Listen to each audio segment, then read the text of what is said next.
잠언 11장 1에서 31절 말씀입니다. 11장. 속이는 저울은 여호와께서 미워하시나 공평한 추는 그가 기뻐하시느니라. 교만이 오면 욕도 오거니와 겸손한 자에게는 지혜가 있느니라. 정직한 자의 성실은 자기를 인도하거니와 사악한 자의 패역은 자기를 망하게 하느니라. 재물은 진노하시는 날에 무익하나 공의는 죽음에서 건지느니라. 완전한 자의 공의는 자기의 길을 곧게 하려니와 악한 자는 자기의 악으로 말미암아 넘어지리라. 정직한 자의 공의는 자기를 건지려니와 사악한 자는 자기의 악에 잡히리라. 악인은 죽을 때 그 소망이 끊어지나니 불의의 소망이 없어지느니라. 의인은 환난에서 구원을 얻으나 악인은 자기의 길로 가느니라. 악인은 입으로 그의 이웃을 망하게 하여도 의인은 그의 지식으로 말미암아 구원을 얻느니라. 사랑하는 형제 여러분, 2월 26일 월요일 저녁 목상에 오신 것을 환영합니다. 9장까지는 어린 세대를 대상으로 하여서 교훈을 주면서 어린 세대에 대한 교훈 그 자체를 시범하는 것입니다. 10장부터는 여러 가지 주제로 구성하여서 인간 생활에서 부딪히는 여러 일들에 대한 실질적인 교훈들을 지혜로운 의인과 어리석은 악인의 대조로서 가르치고 있습니다. 삶의 요소가 다양한 만큼 지혜도 다양하게 필요해서 각 교훈의 주제 자체는 다양하고 연속성이 없지만 전체적인 관점은 일관된 것입니다. 즉 여호와 경외가 지혜의 근본이다 라는 관점이고요. 또 그것은 신본주의적 지혜의 적용 사례들을 제시한 것이죠. 1절에 속이는 저울은 여호와께서 미워하시나 공평한 추는 그가 기뻐하시느니라. 속이는 저울은 상거래의 속임수를 뜻합니다. 공평한 추는 정직한 상행위를 의미하고요. 과거에는 추의 무게를 기준으로 하는 저울을 사용했죠. 일정한 무게의 추를 늘 사용해야 하는데 간교한 상인들은 무게가 다른 두 개의 추를 준비하였다가 물건을 팔 때는 가벼운 추를 사용하고 물건을 살 때는 무거운 추를 사용하여서 부당한 이익을 남겼습니다. 이러한 부정직한 상행위를 미워하신다는 것이죠. 2절. 교만이 오면 욕도 오거니와 겸손한 자에게는 지혜가 있느니라. 잠언에서는 교만을 경계하는 구절이 많이 나타나죠. 신약성경에서 바울은 교만한 자는 마귀를 정죄하는 그 정죄를 당할 수 있다라고 표현을 했습니다. 그러므로 교만이 오면 욕도 오는 것이 당연하고요. 예수님께서는 무릇 자기를 높이는 자는 낮아지고 자기를 낮추는 자는 높아지리라 라고 하셨습니다. 그러니 겸손한 것이 지혜이고 겸손한 자가 지혜를 더욱 얻을 수 있는 것입니다. 3절부터 정직한 자의 성실은 자기를 인도하거니와 사악한 자의 패역은 자기를 망하게 하느니라. 재물은 진노하시는 날에 무익하나 공의는 죽음에서 건지느니라. 완전한 자의 공의는 자기의 길을 곧게 하려니와 악한 자는 자기의 악으로 말미암아 넘어지리라. 정직한 자의 공의는 자기를 건지려니와 사악한 자는 자기의 악에 잡히리라. 네. 성실한 자는 더욱 성실해지기가 쉽고 그리고 악한 자는 또 더욱 악해지기가 쉬운 것 같습니다. 잠언도 그것을 말하고 있죠. 정직한 자의 성실은 자기를 인도한다. 성실로서 행했더니 더욱 성공과 유익을 발견하게 되어서 성실의 유익을 깨닫고 더욱 성실하게 되는 것을 말하죠.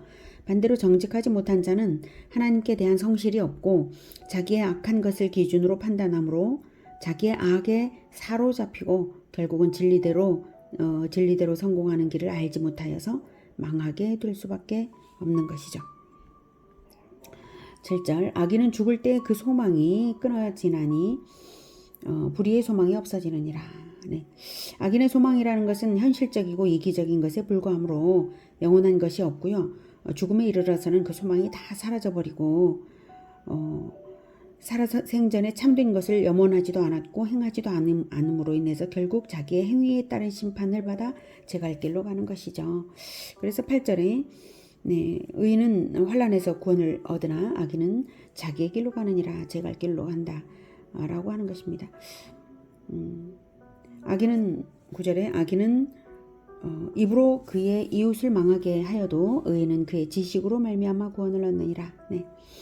악인들이 살아생전에 쏟아내는 말에 영향을 받을 필요가 있겠나요? 악인들이 성공하지도 못하는데 그들의 말에 영향을 받을 이유가 없죠. 악인의 입은 이웃을 망하게 하는 입이니 악인의 입의 말에 휘둘리지도 말고 이끌리지도 말아야 하겠습니다. 또한 악한 말을 하는 자를 보면 그 입의 말로써 우리는 그가 악인인 것을 우리가 판단할 수도 있겠습니다. 반면에 의인은 자신의 지식으로 말미암아 구원을 얻는 것인데요. 하나님을 아는 지식을 말과 행실로 이웃에게 베푸는 그러한 삶을 살기 때문에 이웃을 구원하는 그 행실로서 하나님께 인정받아 구원이 완성되는 것입니다. 결국 하나님을 아는 지식을 배우고 베푸는 삶을 사는가, 하나님을 아는 지식을 배우고 하나님을 아는 지식을 베푸는 그러한 삶을 사는가, 아니면 하나님을 알고자 하지도 않는가, 이것이 의인과 악인의 갈림길입니다. 10절. 의인이 형통하면 성읍이 즐거워하고 악인이 패망하면 기뻐 외치느니라. 성읍은 정직한 자의 축복으로 인하여 진흥하고 악한 자의 입으로 말미암아 무너지느니라. 의인이 형통하면 성읍이 즐거워하는 이유가 무엇이겠습니까? 의인이 성읍에 널리 베풀어서 유익을 끼치는 삶을 살기 때문이죠. 그래서 온 성읍이 돕고 그를 위하여 기도해 주니 더욱 잘 될 수밖에 없죠. 반면에 악인은 자기 이익을 위해 이웃에게 해를 입혔으니 그의 패망을 성읍이 기뻐하는 것입니다. 널리 베풀며 성읍을 위해 축복하는 우리 모두가 되기를 기원합니다. 또한 악한 자의 입술이 사람들을 현혹하지 못하도록 의인의 축복과 의인의 가르침으로 충만한 그러한 이 제주 사회가 되기를 기원합니다. 12절. 지혜 없는 자는 그의 이웃을 멸시하나 명철한 자는 잠잠하느니라. 두루 다니며 환담하는 자는 남의 비밀을 누설하나 마음이 신실한 자는 그런 것을 숨기느니라. 지혜 없는 악인은 자기 입술로 망하는 것인데요. 악한 말에는 어떤 것이 있느냐면 이웃을 멸시하는 말과 남의 비밀을 누설하는 말도 있습니다.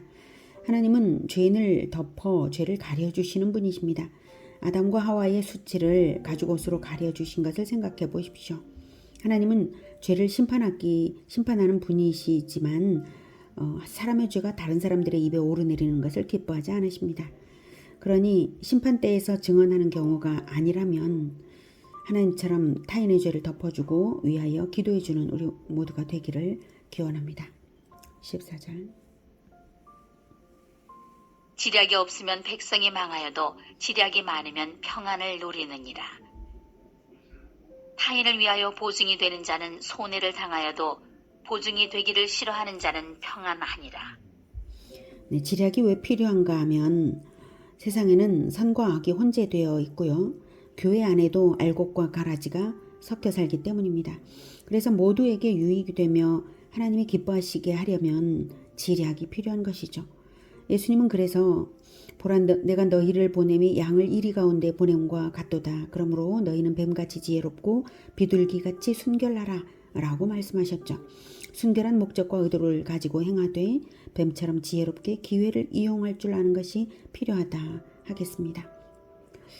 15절은 보증 금지 명령이 아니라 신중해야 한다는 뜻입니다. 보증은 사회적 행위이고 법적 행위이므로 그저 온정으로만 행하는 것이 의로운 것이 아니라 선한 것이 아니라 자기가 정말로 대신 대가를 지불하리라는 각오로서 해야 하는 것이 보증입니다. 그러니 정말로 자기의 진정성이 그러한가 생각하고 십자가를 지는 마음으로 행한다면 보증이 선한 것이 될 수 있겠습니다. 16절. 유덕한 여자는 존영을 얻고 근면한 남자는 재물을 얻느니라. 여자라면 덕성이 있어야 하고 남자라면 근면해야 한다는 것이죠. 여자는 덕성으로서 사람들의 칭찬을 받아야 남편의 부끄러움이 되지 않고 자랑이 되는 것이고요. 남자는 가정의 생계를 책임지는 재물을 얻어야 하므로 근면으로서 가족에게나 사회적으로나 당당해지는 것입니다. 17절. 인자한 자는 자기의 영혼을 이롭게 하고 잔인한 자는 자기의 몸을 해롭게 하느니라. 악인의 삭은 허무하되 공의를 뿌린 자의 상은 확실하니라. 공의를 굳게 지키는 자는 생명에 이르고 악을 따르는 자는 사망에 이르느니라.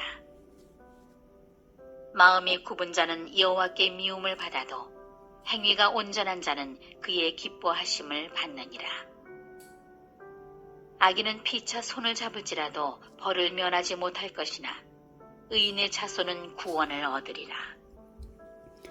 악인들의 특성은 자기 뜻, 자기 방법, 자기 이익, 자기 생각대로 한다는 것이죠. 그래서 자기 생각대로 안 되면 자기 자신을 해롭게 하기까지 하는 잔인한 자가 있습니다. 자기를 해치는 것도 타인을 해치는 것과 동일한 범죄입니다. 그러니 자살은 본질적으로 살인이고요. 잔인한 것이라 말할 수 있는 것입니다. 이제 22절부터는 읽기로 가름하겠습니다.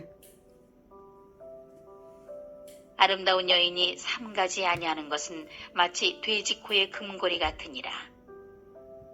의인의 소원은 오직 선하나 악인의 소망은 진노를 이루느니라.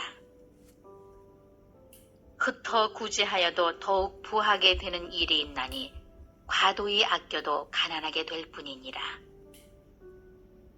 구제를 좋아하는 자는 풍족하여질 것이요 남을 윤택하게 하는 자는 자기도 윤택하여지리라. 곡식을 내놓지 아니하는 자는 백성에게 저주를 받을 것이나 하는 자는 그의 머리에 복이 임하리라. 선을 간절히 구하는 자는 은총을 얻으려니와 악을 더듬어 찾는 자에게는 악이 임하리라. 자기의 재물을 의지하는 자는 패망하려니와 의인은 푸른 잎사귀 같아서 번성하리라. 자기 집을 해롭게 하는 자의 소득은 바람이라.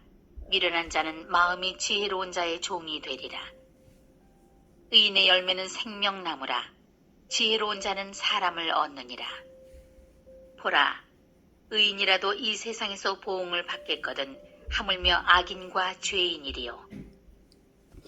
31절까지는 듣는 것으로 마무리하고자 했는데 30절은 매우 의미심장하여서 말씀드리지 않을 수가 없네요. 생명나무는 생명나무를 낳습니다. 그러므로 의인의 열매는 자기와 동일한 의인을 낳는 것이죠. 생명나무가 생명나무이므로 그것은 번성의 번성을 거듭하는 나무입니다. 의인도 그렇습니다. 의인의 번성이 의인의 가정과 교회에 있는 것입니다. 그리고 이렇게 사람을 얻는 것, 즉 의인을 얻는 것이 가장 지혜로운 것입니다. 이 땅에서도 복을 받고 영원한 천국에서 큰 영역을 함께 상속받는 영원한 상이 될 테니 말이죠. 생명나무는 의인의 열매는 생명나무라. 의인 중에 의인은 우리 주 예수님이시고요. 예수님은 생명나무이시고요. 그리고 예수님의 열매도 생명나무입니다. 그래서 예수님을 닮은 많은 제자들을 번성하게 하시는 것이 예수님의 일입니다. 우리가 우리 주님을 따라서 우리 주님을 닮은 사람들을 많이 번성할 수 있기를 기원합니다. 이것이 최고의 지혜이고 복입니다. 사람을 얻으십시오. 사람을 복음과 예수님을 닮은 행실로서 사람을 얻어서 번성하십시오. 그런 공동체를 하나님께서 기뻐하시면서 모든 것을 잘되게 하시고 그리고 영원한 나라의 상속이 커질 것입니다. 그래서 더욱 번성하라고 더 잘되게 하실 것입니다. 그런 공동체가 되기를 기원합니다. 그러나 이 세상 사는 동안 우리 주님을 따르는 우리들이라고 해도 우리가 잘못을 하는 경우가 있는데 그 잘못에 대한 보응이 반드시 있다라고 하는 것을 31절에서는 분명하게 말하고 있습니다. 의인이라도 이 세상에서 잘못에 대한 보응, 그 대가지불을 한다, 분명하게 한다라고 하는 것인데요. 그렇게 하는 이유는 하나님께서 그렇게 하시는 이유는요. 악인과 죄인에 대한 심판을 확실하게 하실 것이기 때문에 그렇습니다. 의인이라도 보응을 받는데 예수님이 완전한 의인이시지만 자기 백성을 위하는 죄에 대한 대가 지불을 다 하셨죠. 이렇게 하셨는데 원수 마귀가 모든 사람들을 죄에 빠뜨린 원수 마귀가 완전한 심판을 당하지 않겠습니까? 바로 그 일이 최후의 심판 때에 완성될 것입니다. 하나님의 뜻은 완전하게 이루어질 것입니다. 자, 그러니 우리가 오직 우리 주 예수님을 따라서 의인의 길을 가며 생명나무로 번성해야 하겠습니다. 기도하겠습니다. 하나님 아버지, 하나님은 진리대로 행하시고 지혜로서 행하게 하시는 분이십니다. 하나님, 행한 대로 갚으시는 하나님께서 예수님이 행하신 대로 우리에게 갚아주시니 너무나 감사합니다.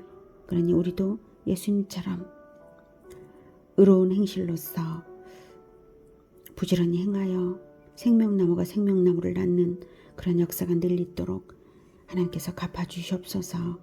그래서 늘 하나님께서 복되게 하시는 그 길로만 가는 지혜로운 자들 다 되게 도와주시옵소서.